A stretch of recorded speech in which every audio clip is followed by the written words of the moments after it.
ये हमारे आज के दिन के 4 बेहतरीन अट्रैक्शंस। शुरुआत करते हैं उड़ान से। यूजली ये होता है कि स्पेशली जो आज हम टॉपिक लेकर आए हैं आर्ट एंड क्राफ्ट, अक्सर जो बच्चे होते हैं, अगर मैं अपनी बात करूं या तुम्हारी बात करूं, तो हम लोग ने आर्ट एंड क्राफ्ट यूजुअली बचपन में किया होता है। जहाँ पे हमारे SUPW की क्लासेस हुआ करती थी, उसमें हम लोग बहुत ही इंटरेस्टिंग चीजें बनाते थे। पेंसिल स्टैंड बना दिया, या किसी स्टफ टॉय को बना लिया, या काइट्स बना ली। तो आर्ट एंड क्राफ्ट मुझे लगता है कि वहां तक काफी लोगों के लिए सीमित रहता था, लेकिन ऐसे बहुत सारे लोग हैं जो आर्ट एंड क्राफ्ट को प्रोफेशनली लेना चाहते हैं, क्योंकि उनके हाथों में हुनर है, क्रिएटिव माइंड है, बहुत सारी चीजें इन्वेंट वो लोग करना जानते हैं, जो सबकी बस की बात नहीं होती। हमारे शो में बहुत सारे लोग आते हैं, फॉर एग्जाम्पल लक्ष्मी जी आती हैं, लक्ष्मी सिंघला आती हैं, जो बहुत ही अच्छी तरह से क्रिएटिव माइंड से हाथों का हुनर, या मैं कहूँगी हाथों का मैजिक दिखाती हैं, और हम लोग लिटरली बहुत शॉक्ड रह जाते हैं कि यार इस चीज से भी ये चीज क्रिएट हो सकती है। एग्जैक्टली मीना, बिल्कुल ठीक है। और लक्ष्मी सिंघला जी की अगर मैं बात करूँ तो वो किसी भी चीज से कुछ भी डेकोरेट कर सकती है, क्रिएट कर सकती है। इनफैक्ट घर में जो यूज वेस्ट मटेरियल होता है उससे भी बहुत सारी चीजें बन सकती हैं। तो आर्ट एंड क्राफ्ट बस आपके दिमाग में आना चाहिए कि आप क्या कर सकते हैं, किस चीज के साथ कर सकते हैं, और आप आर्ट एंड क्राफ्ट की के हुनर को आगे बढ़ा सकते हैं बहुत ही आसान तरीके से। जैसे आजकल अगर मैं बात करूं तो बहुत सारे इंस्टीट्यूट्स खुल चुके हैं जो आपको इसकी ट्रेनिंग देते हैं। सिर्फ स्कूल तक ये चीज सीमित नहीं रह गई है, काफी सारे कॉलेजेस भी खुल चुके हैं। अगर आप पता करें तो आपको जरूर पता चलेंगे। और आज हम स्पेसिफिकली आपको यही बताने वाले हैं कि कहाँ से आप इसके लिए कोर्सेज ऑप्ट कर सकते हैं और कैसे आपके लिए ये बहुत अच्छा करियर ऑप्शन बन सकता है। राइट। तुमने जो इंस्टीट्यूट्स की बात करी, आई थिंक काफी हद तक ये बात सही है कि प्रोफेशनली आप लेना चाहें तो आप ले सकते हैं इस को करियर ऑप्शन। लेकिन सबसे इंटरेस्टिंग बात ये होती है नमिता कि ज्यादातर जो भी औरतें घर पे होती हैं, आई वुड से 90% ऑफ हाउसवाइफ्स, इनके हाथों में ऑलरेडी हुनर होता है पहले से, राइट? कुछ ना कुछ बनती है। लाइक अगर हम लोग सिर्फ अपनी मदर्स की भी बात करें तो आई एम श्योर कि वो छोटी सी छोटी चीज को किस बहुत ही अलग तरह से क्रिएट कर लेते हैं। तो इसीलिए एक छोटा सजेशन मैं देना चाहूंगी अपनी तरफ से सारे व्यूअर्स को जो स्पेशली हाउसवाइफ्स हैं। समर की छुट्टियां आने वाली हैं बच्चों की, तो सब लोग ये चाहते हैं कि बच्चे कुछ किसी भी काम में बहुत ज्यादा इन्वॉल्व रहें ताकि उनको कुछ सीखने को मिले।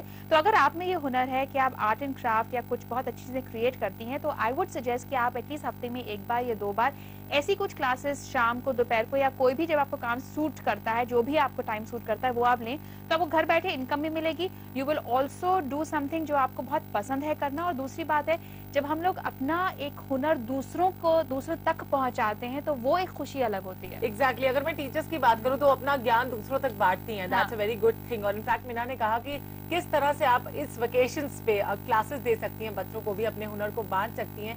इससे आपको भी बहुत अच्छा महसूस होगा और साथ साथ जो आपका करियर है वो इसमें एनहांस हो सकता है। इनफैक्ट अगर मैंने इंस्टीट्यूट्स की बात की तो आजकल बहुत सारे टीचर ट्रेनिंग इंस्टीट्यूट्स में भी आर्ट एंड क्राफ्ट की क्लासेस दी जाती हैं, जिससे आप आर्ट एंड क्राफ्ट के बारे में और नॉलेज गेन कर सकते हैं, इसके बारे में जान सकते हैं और आगे चलकर आप आर्ट एंड क्राफ्ट टीचर भी बन सकती हैं।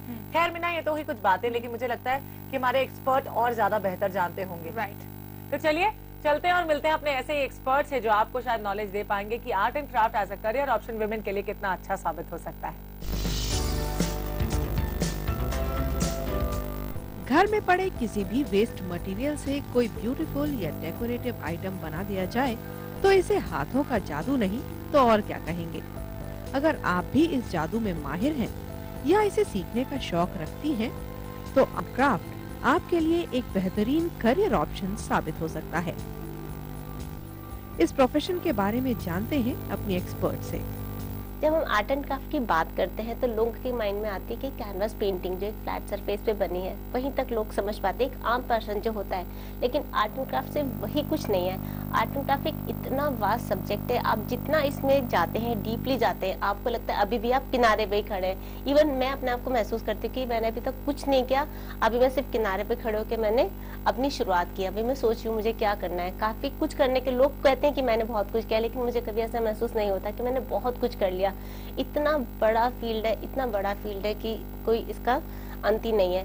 अगर हम पेंटिंग्स की बात करें, पेंटिंग्स में इतनी क्रिएटिविटी है। एक पर्टिकुलर पेंटिंग हम उठा लेते हैं, जैसे कि आजकल मैं अपडेटेड वर्क में एक तंत्र आर्ट पेंटिंग्स में बना रही हूँ। इसमें इतना सारा कुछ करने को है कि अगर मैं एक पेंटिंग, सिर्फ एक टॉपिक उठाती हूँ, उसमें मैं हजारों पेंटिंग्स क्रिएट कर दूंगी, लेकिन कोई भी पेंटिंग सेम नहीं होगी। तो इससे ये कि कितनी वास्ट, ये कितना हम इसमें डीप जा सकते हैं। फिर हम बात करते हैं कैंडल मेकिंग की। कैंडल मेकिंग में इतने क्रिएट करने को कैंडल्स है कि एक ही टाइप की कैंडल को हम मल्टीपल तरीके से हम क्रिएट कर सकते हैं। तो क्या है, आपको माइंड में होना चाहिए कि आप इसको किस किस तरीके से प्ले कर सकते हैं। फिर हम बात करते हैं गिफ्ट पैकेजिंग की, जो कि मैं बहुत अच्छा, हम लोग अच्छे स्केल पे करते हैं। उसमें इतनी क्रिएटिविटी है कि अगर आप मेरे हाथ में एक रिबन पकड़ा देंगे तो मैं उस रिबन से पता नहीं क्या क्या क्रिएट कर सकती हूँ। एक क्रिस्टल का पीस मेरे हाथ में होगा तो उससे पता नहीं मैं क्या क्या क्रिएट कर सकती हूँ। तो बेसिकली बात यह है कि इसमें कोई भी लिमिट नहीं है, ये बहुत वास्ट चीजें हैं। आप जितना ज्यादा करते जाएंगे, आप उसमें और भी डीप जाते जाते हैं। वैसे तो इस फील्ड में जाने के लिए किसी खास एलिजिबिलिटी की जरूरत नहीं होती, लेकिन क्रिएटिविटी के बिना ये करियर अधूरा है। जनरली बहुत लंबी चौड़ी रिक्वायरमेंट आर्ट एंड क्राफ्ट के लिए नहीं होती। जैसे कि मैं आपको कह रही हूँ कि क्रिएटिविटी ही इसकी बेसिक रिक्वायरमेंट है। फिर भी थोड़ा बहुत हाथ में कुछ तो बेसिक नॉलेज हो, उसके लिए आप शॉर्ट टर्म कोर्सेज जैसे 3-6 मंथ्स के बेसिक आर्ट कोर्सेज कर सकते हैं, जिससे कि आपको कलर कॉम्बिनेशंस के आइडियाज हो जाए, चीज़ों को कैसे शेप्स देना है और इन सब चीज़ों का थोड़ा सा आइडिया लग जाए। और फिर उसके बाद जब आप काम शुरू करते हैं और जब आप क्रिएट करना शुरू करते हैं, वो आपकी असली शुरुआत होती है, क्योंकि वहीं से आप और चीजें और ज्यादा चीजें आप बनाते जाते हैं। और जो आप सेल्फ डेवलप चीजें करते हैं, वो ही आपकी ओरिजिनलिटी भी होती है। आर्ट एंड क्राफ्ट एक ऐसा करियर है जिसमें शुरुआत करने के लिए बहुत ज्यादा फाइनेंस और स्पेस की जरूरत भी नहीं होती। इस फील्ड में आने के बाद ये होता है कि अब आपको अर्निंग आप कैसे करें। ठीक है, आपने सीख भी लिया, आपने कोई भी चीज़, जैसे आपने मान लो हॉबी क्लासेस की शुरुआत की, जैसे कि मैंने की थी, फिर आपको चाहिए कि इससे आप रिटर्न्स कैसे लें, फाइनेंशियल गेन्स कैसे हों। तो पहली बात तो है, जो कि मैं कर ही रही हूँ, कि हॉबी क्लासेस बहुत अच्छे स्केल पे। मैंने भी बहुत छोटी सी शुरुआत की थी, बिल्कुल एक रूम से छोटी सी, और कुछ 1-2-4 पेंटिंग्स वगैरह से जो मुझे आता था, वहाँ से मैंने शुरुआत की थी। फिर धीरे धीरे चीज़ें बढ़ती गई।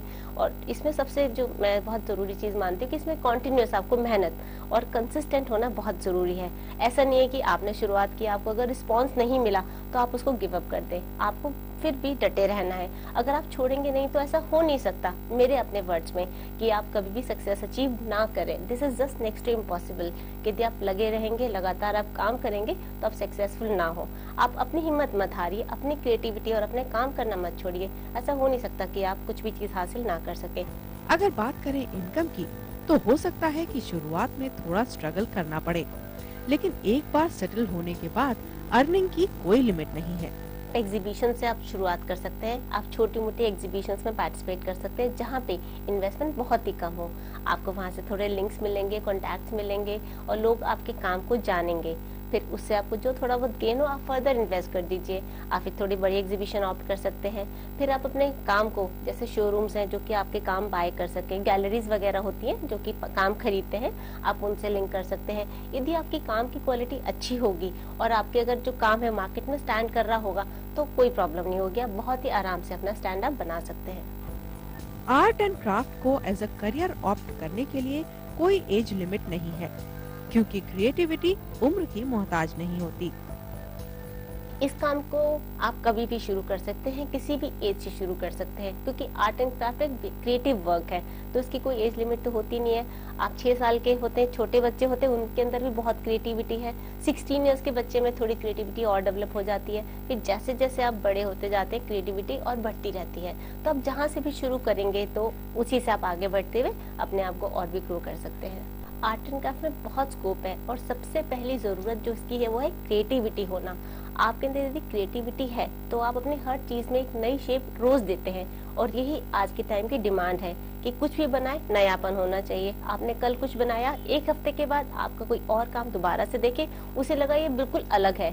तो ये बहुत ज़रूरी है कि आपके अंदर क्रिएटिविटी, आपकी इमेजिनेटिव जो पावर है, वो बहुत ज़्यादा डेवलप्ड होनी चाहिए, कि आपको कहीं पे एक कॉर्नर में एक पेपर का टुकड़ा भी यदि दिख रहा है, आपको उसमें भी दिखाई देना चाहिए कि इसमें बहुत क्रिएटिविटी है, और उससे आप कुछ ना कुछ बना सके।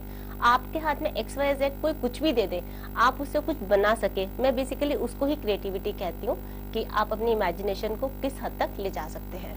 एक प्रोफेशनल आर्टिस्ट बनने के लिए टाइम नहीं, पैशन की जरूरत होती है। यही बात लागू होती है इस प्रोफेशन के साथ भी। आप इस काम को पैशन के साथ कीजिए। टाइम कोई बंधन ही नहीं है। मेरे को यदि रात को नींदों में भी किसी चीज का ख्याल आता है तो मैं उठती हूँ, उसको नोट डाउन करती हूँ कि नेक्स्ट डे मैं उस पर कुछ वर्कआउट करूंगी, क्योंकि नेक्स्ट डे नहीं तो वॉश आउट हो जाएगा वो। तो ये काम को आप जुनून की तरीके से करेंगे तभी आप इसमें आप कामयाब हो सकते हैं। कोई टाइम लिमिट नहीं, कोई बंधन नहीं, कोई दिन में घंटे नहीं कि आपको इतने ही घंटे काम करना है। आपको जब भी कुछ अच्छा लगे, आपका मन कर रहा है किसी भी वक्त कुछ भी करने का, आप कीजिए। कोई टाइम लिमिट नहीं है। किसी भी फील्ड में करियर बनाने के लिए कुछ बातों का ध्यान रखना बेहद जरूरी है, जैसे आपकी ओरिजिनलिटी। बेसिकली क्या है कि इसमें आपको कॉपी नहीं करना है किसी का भी काम। जैसे अगर आपने कुछ काम शुरू करा है, आपके फील्ड के सेम रिलेटेड जो लोग हैं, आप उनके काम को यदि कॉपी करेंगे तो बहुत जल्दी लोगों को ये लगेगा कि आप जैसा काम या आप किसी और के जैसा भी काम कर रहे हैं। तो बेसिकली जो मैं समझती हूँ, आपको अपने काम में ओरिजिनलिटी मेंटेन करना चाहिए। हर कोई ये देखने आए कि अब आप क्या कर रहे हैं। हर एक को क्रेज होना चाहिए कि अब आप इस फील्ड में क्या करें, आपने क्या नया किया है। जैसे कि मेरे काम में मेरे क्लाइंट्स को बहुत क्रेज रहता है कि लक्ष्मी ने कुछ नया किया होगा। महीने 2 महीने में वो विजिट करते रहते हैं मेरे पास में, और ये जानते रहते हैं और देखते रहते हैं, मेरी वेबसाइट खोल के देखते रहते हैं, उनको अपडेशंस मिलती है मैंने क्या नया किया है। उनके टेस्ट का कुछ भी होता है वो डेफिनेटली मेरे पास में आते हैं, बात करते हैं, चाहे परचेज करते हैं, मेरे को ज्वाइन करते हैं, किसी ना किसी सेंस में वो मेरे से लिंक में रहते हैं। तो बात आती है कि आपकी ओरिजिनलिटी बहुत जरूरी है आपके इस काम में होना। अगर आप मेहनत से नहीं डरती और कुछ बेहतरीन करना चाहती हैं, तो this can be one of the best suited career options for you. तो जैसा कि आपने देखा कि बहुत ही इंटरेस्टिंग और बहुत ही डिटेल इन्फॉर्मेशन मिली कि आर्ट एंड क्राफ्ट को अगर आप एक करियर ऑप्शन बनाना चाहते हैं तो एग्जैक्टली क्या करना चाहिए। आई थिंक जब मैं आर्ट एंड क्राफ्ट की बात करती हूँ तो एवरी